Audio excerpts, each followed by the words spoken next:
Hi friends, welcome to அபீஸ் kitchen. நாம் இன்றைக்கி தீபாவளிக்கு புதுசாக ஈஸியாக செய்கிற பாதுஷா டிஷ் தான் பார்க்க போகிறோம். வாங்க வீடியோக்குள்ளே போகலாம். ஒரு பிளேட்டில் ஃபஸ்ட்டு 2 கப் அளவுக்கு கோதுமை எடுத்துக்கலாம். கோதுமை எடுத்ததுக்கு அப்புறம் நம்ம 1/4 டீஸ்பூன் பேக்கிங் சோடா, 1/4 டீஸ்பூன் உப்பு, 2 டீஸ்பூன் சர்க்கரை, அப்புறம் 3 டீஸ்பூன் தயிரும் ஊற்றிக்கணும்.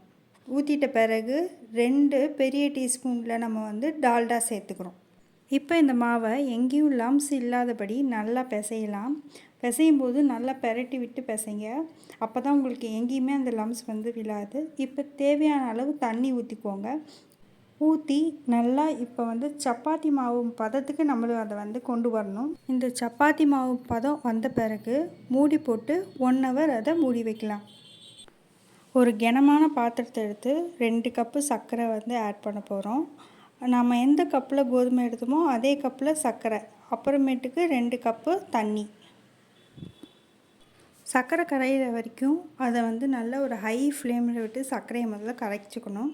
சர்க்கரை கரைஞ்ச பிறகு அதை மீடியம் ஃப்ளேமில் மாற்றி ஒரு 10 நிமிஷத்துக்கு நல்லா கொதிக்க விடணும்.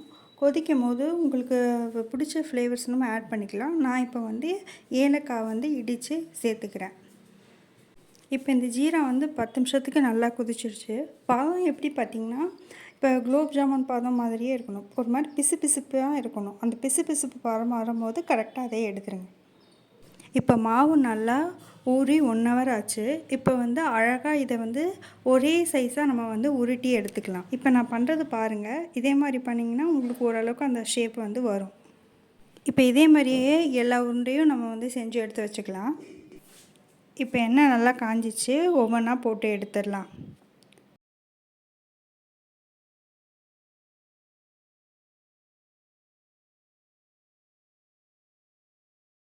இப்போ நல்லா மேலே பொரிஞ்சு வந்துடுச்சு. இப்போ அதை அப்படியே திருப்பி விட்டுக்கலாம்.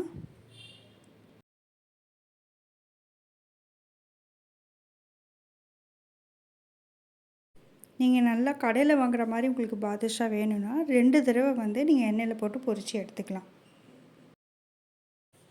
இந்த மாதிரி ஜீராவில் போட்டு ஒரு 1/2 அன் ஹவர் ஊற வைங்க. 1/2 அன் ஹவர் ஊற வச்சுட்டு வெளியில் எடுத்து தனியாக ட்ரை பண்ணிவிடுங்க. ட்ரை பண்ணிவிட்டு இங்கே பாருங்கள், இந்த மாதிரி இருக்கும்.